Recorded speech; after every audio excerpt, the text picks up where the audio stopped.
আবু জেহেলের মুখে থুতু দিয়েছে সুমাইয়া। আবু জেহেলের মুখে থুতু দিয়েছে কে? সুমাইয়া, একজন মেয়ে, আমাদের বোন। এটাই বলে চোরের মন পুলিশ পুলিশ। চোরের মন এক থুতুর কারণে ও শয়তানের আরশে উঠে গেছে। আপনি ঠিক বলছেন, চুপ করে শুনেন, ঠিক বলা লাগবে না। আপনাকে চিনি। এই তরুণদের মধ্যে অনেক জাহেল আছে, অনেক সামসা আছে, অনেক দালাল আছে। এই দালালদের কারণে এই সমস্ত ইবলিস মার্কা বক্তা আহলাদি সমাজকে নষ্ট করছে। আসসালামু আলাইকুম ওয়া রাহমাতুল্লাহি ওয়া বারাকাতুহু। প্রিয় ভাইরা, এখানে দেখলেন আপনারা আবু তাহা মোহাম্মদ আদনান কিছুদিন আগে উনি বলেছিলেন যে কিছু নাম না ধরেই উনি বলেছিলেন যে ওই ধরনের মানুষের ওই ধরনের গুমটাওয়ালা মৌলবীদের মুখে আমি থুতু নিক্ষেপ করি।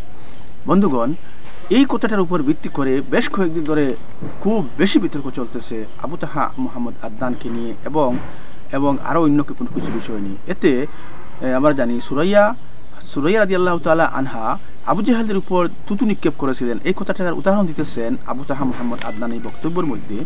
এই কথাটিকেও আমাদের প্রিয় শেখ মুজাফফর বিন মহসিন সাহেব বলতেছেন যে এটাও সে একটা মিথ্যা প্রচার করেছে এবং সে মিথ্যা হাদিস পেশ করেছে।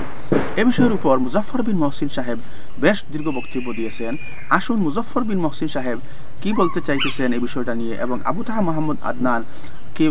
মোহাম্মদ আদনান এখানে কি বোঝাতে চেষ্টা করেছেন, আসুন আমরা তা একটু দেখার চেষ্টা করি। আশা করি যারা ভিডিওতে ক্লিক করেছেন সম্পূর্ণ ভিডিও দেখার চেষ্টা করবেন।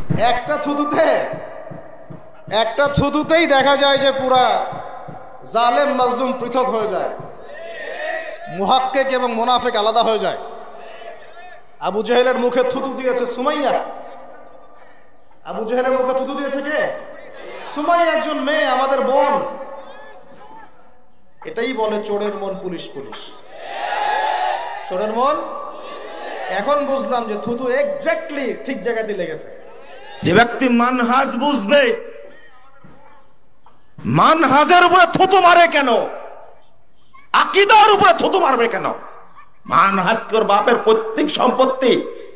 বাটা তুমি বলতে পারলে না মুজাফফরের মুখে থুতু মারি, মুজাফফরের উপরে পেশাব করি, তুমি যাই বলো না কেন, আমার কোনো আপত্তি থাকবে না। ব্যক্তির আলাদা কোনো আপত্তি নাই, কিন্তু এক থুতুতে এমন প্রমোশন হয়ে গেছে, মাজার পূজারি, কবর পূজারি, জর্দাখোর আর হারামখোর যতগুলো আছে, যত এই মুশরিক আছে, সমস্ত মুশরিকরা ওকে একবারে কোলে তুলে ফেলেছে। দেখছো এক থুতুর পাওয়ার কত? এক থুতুর কারণে ও শয়তানের আরশে উঠে গেছে। আপনি ঠিক বলছেন, চুপ করে শুনেন, ঠিক বলা লাগবে না। আপনাকে চিনি। এই তরুণদের মধ্যে অনেক জাহেল আছে, অনেক সামসা আছে, অনেক দালাল আছে। এই দালালদের কারণে এই সমস্ত ইবলিস মার্কা বক্তা আহলাদি সমাজকে নষ্ট করছে। বুঝো না? একবার শয়তানের আরশে ঠাঁই পেয়েছে। এবার এই সুমাইয়া রাদিয়াল্লাহু আনহা তিনি আবু জেহেলের মুখে থুতু মেরেছিলেন, যার কারণে আবু জাহাল সুমাইয়ার লজ্জাস্থানে বর্ষা নিক্ষেপ করে হত্যা করেছে। এক বক্তা হলে থুতু মারার দলিল পাওয়া গেল, তাই না? হ্যাঁ, থুতু মারার দলিল পাওয়া গেল। চিন্তা করেছেন, থুতু মেরেছিলেন কে? সুমাইয়া। কাকে? আবু জাহালকে। আর এই কারণেই তাকে কি করা হয়েছে? লজ্জাস্থানে বর্ষা নিক্ষেপ করে হত্যা করা হয়েছে। তাহলে থুতু মারার দলিল পাওয়া গেল। তাহলে বোঝা গেল থুতু মানহাজেও মারা যাবে, আকীদার উপরে মানা যাবে, আর চাইলে কি আহলে হাদিসদের ওই ঘুমটাওয়ালা শায়েখদের মুখেও মারা যাবে। তাহলে বোঝা গেল দলিল পাওয়া গেছে। তাই এইরকমই কি ঘটনাটা?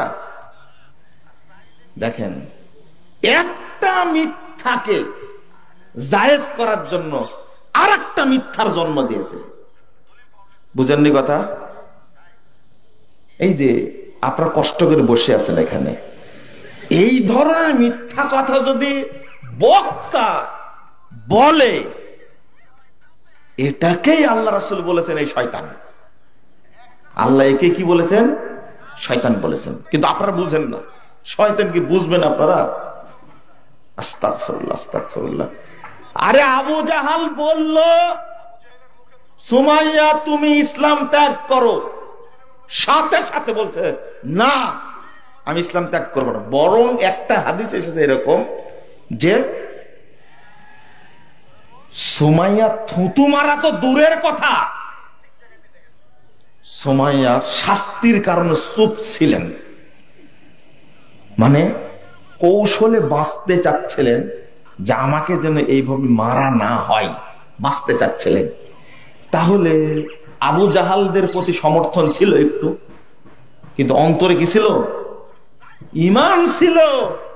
এই জন্য আল্লাহ আয়াত নাজিল করলেন, মুখে যদি কেউ ঈমান বহির্ভূত কথা বলে আর অন্তরে যদি ঈমান থাকে, তাহলে আল্লাহ রাব্বুল আলামিন তাকে মাফ করে দিবেন। তাহলে কি সুমাইয়া মুখে থুতু মেরেছিল, এটা কি প্রমাণ হলো? উল্টা প্রমাণ হলো না? আবু জাহালের কথায় মেনে নিচ্ছিল, ভাবখানা এইরকম কি এইরকম। এই জন্য এটা নিয়ে আলোচনা করেছেন আর বলছে আবু জাহালের মুখে সুমাইয়া থুতু মেরেছিল, মানে জায়েজ করে নিল। যত সালাফি মানহাজের আলেম ওলামা আছে, আগে থুতু মানহাজে মারছে, আকীদার উপরে মানছে, আর এখন মারবে কাদের উপরে? সালাফি মানহাজের লোক যারা আছে তাদের মুখে কি থুতু মারা যাবে, তাই না? জায়েজ করে নিল না এই কথা বলে, মিথ্যা একটা কথা বলে থুতু মারা জায়েজ করে নিল। বুঝতে পারছেন কথা? তোমাকে আবার বুঝতে হবে, তুমি সামসাগিরি করো না, তুমি চিনো না, ভালো করে চিনো আগে।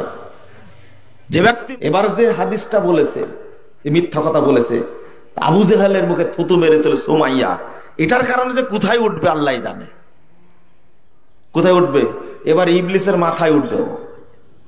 এখন উঠছে কার উপরে? ইবলিসের। হায় বাংলাদেশের অবস্থা, আস্তাগফিরুল্লাহ, আস্তাগফিরুল্লাহ। তুমি চরিত্র জানো না, চামচাগিরি করো কেন? তুমি, তোমার ইজ্জত থাকা উচিত। যখন ও আহলে হাদিসদের মার্কেট পেয়েছে, তখন এই নাদান, এই মূর্খ, তখন ঘুমটা পরে আহলে হাদিস মসজিদে হাজির হয়েছে, তখন লাঠি নিয়ে খুতবা দিয়েছে। আহলে হাদিস সমাজ থেকে চুষে চুষে যখন শেষ, তখন এবার মুশরিকদের কাছে চুষা শুরু করেছে। জর্দা না খেলে তো ঠান্ডা হবে না মাথা, তাই না? পেশেন্টটা কি? যদি আমার নামে মামলা হয়, গালি দেব না। একজন আমাকে যারও সন্তান বলেছে, আমি তার জন্য দোয়া করেছি, আল্লাহ যেন তাকে হেদায়েত দান করে। রেজাল করিম আফজার আছে না, বলছে যে মুজাফফর যদি হালাল জাদা হয়, আস্তাগফিরুল্লাহ, আমার বাপ মা এখনো আছে, মানে আমার বাপ মা একটা অপরাধ করেছে, আমি যারও সন্তান হওয়ার পরেও তারা দাবি করছে মুজাফফর আমাদের সন্তান, তাই না? আমার নামে লেখা থাকে না মুজাফফর বিন মুহসিন। মুহসিন কিন্তু আমার বাপের নাম, জানেন? আমার নাম না, এটা আমার বাপের নাম। আপনারা ডাকেন মুহসিন বলে, কিন্তু ওটা আমার বাপের নাম। তাহলে আমার বাপ মা অপরাধী তার কাছে, আমি যেহেতু যারও সন্তান। চিন্তা করেছেন? তার জন্য কোনো কথা বলিনি। আমাকে হত্যা করা হলেও, যদি কোরআন সুন্নাহর আলোচনা করার কারণে আমাকে যদি হত্যা করে, ইনশাআল্লাহ আমার পরিবার তার প্রতিশোধ নিতে যাবে না, মামলাও করবে না ইনশাআল্লাহ, আমি বলে গেলাম।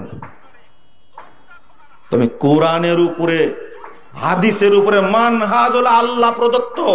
আল্লাহ বলেছেন লিকুল্লিন জাআলনা মিনকুম শিরআতাও ওয়া মিনহাজা, 48 নম্বর আয়াত সূরা মায়েদা।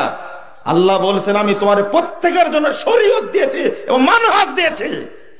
মানহাজ মানে কোরআন সুন্নাহ, মানহাজ মানে আল্লাহ প্রদত্ত, রাসূল প্রদত্ত বিধান। তুমি এখানে থুতু মারার কে? তোমার যদি উমরের যুগ থাকতো, তোমার বিচার হয়ে যেত এতদিন।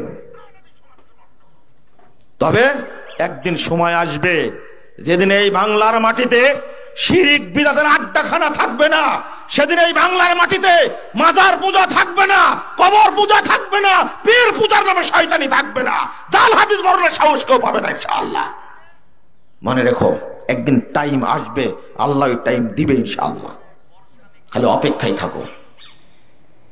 যে তরুণ ছেলেরা যেভাবে জেগে উঠেছে, শিক্ষিত ভাইয়েরা যেভাবে জেগে উঠেছে, প্রশাসনের ভাইয়েরা যেভাবে জেগে উঠেছে, স্কুল কলেজ বিশ্ববিদ্যালয়ের বিভিন্ন সেক্টরে যে সমস্ত মানহাজ বুঝা ব্যক্তি তৈরি হয়েছে, শুধু একটা দিন সময় দাও, এই সমস্ত কবর পূজা, খানকা পূজা, মাজার পূজা, এই তরিকার ব্যবসা, এই সমস্ত ল্যাংটা ব্যবসা বাংলাদেশের মাটিতে থাকবে না ইনশাআল্লাহ।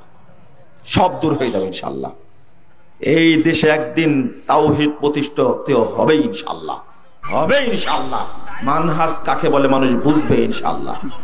তো বন্ধুগণ, এখানে আপনি দেখলেন মুজাফফর বিন মহসিন সাহেব কিরকম বিষয়টা উনি বলতেছেন যে আবু তাহা মোহাম্মদ আদনান যে বলেছিলেন সুমাইয়া রাদিয়াল্লাহু তাআলা আনহা আবু জাহেলের মুখের উপর থুতু নিক্ষেপ করেছিলেন, এই যে বিষয়টা উনি বলেছিলেন, এখানে মুজাফফর বিন মহসিন সাহেব বলতেছেন যে একটা মিথ্যাকে ডাকতে গিয়ে আরো শতটা মিথ্যা এই আবু তাহা মোহাম্মদ আদনান বলতেছে, এবং আবু তাহা মোহাম্মদ আদনানকে উনি নানান অকাট্য ভাষায় উনি ব্যবহার করতেছেন। বন্ধুগণ, কথা হলো, তারপরে উনি বলতেছেন যে আবু তাহা মোহাম্মদ আদনান নাকি আগে গুমটা পরেই সে আহলে হাদিসের প্রোগ্রামগুলোতে সে আসতো, এবং আহলে হাদিসের বাইকগুলাকে খুব ভালো করে চেটে লুটে নিয়ে এখন সে আবার আহলে হাদিসদের বিরোধিতা করতেছে। বন্ধুগণ, আমার এখানে প্রশ্ন রইল আপনাদের সম্মুখে এটাই যে আবু তাহা মোহাম্মদ আদনান গুমটাওয়ালা মৌলবী বলে যাদেরকে সম্বোধন করেছিলেন, যদি আবু তাহা মোহাম্মদ আদনানের এই পূর্বের বক্তব্যে যদি এরকম কোনো বিষয় থেকে থাকে তাহলে আপনারা কমেন্টে এসে অবশ্যই জানাবেন। এবং আবু তাহা আদনানের বক্তব্য এবং মুজাফফর বিন মহসিন সাহেবের বর্তমান যে বক্তব্য, এর মধ্যে মুজাফফর বিন মহসিন সাহেবের বক্তব্যের মধ্যে যে স্বাধীনতা বা কতটুকু স্বাধীনতা রয়েছে, বা মুজাফফর বিন মহসিন সাহেব যে কথাগুলো বলেছেন তা কতটুকু যুক্তিসঙ্গত, আপনারা ভিডিওর কমেন্টে এসে অবশ্যই জানাবেন এবং আপনাদের মূল্যবান মতামত দিয়ে আমাদেরকে উপকৃত করবেন। বন্ধুগণ, চ্যানেলে যদি নতুন এসে থাকেন অনুগ্রহ করে চ্যানেলটাকে সাবস্ক্রাইব করবেন এবং আপনাদের বন্ধু বান্ধবীদের দেখার সুযোগ করে দিবেন। আসসালামু আলাইকুম ওয়া রাহমাতুল্লাহি ওয়া বারাকাতুহু।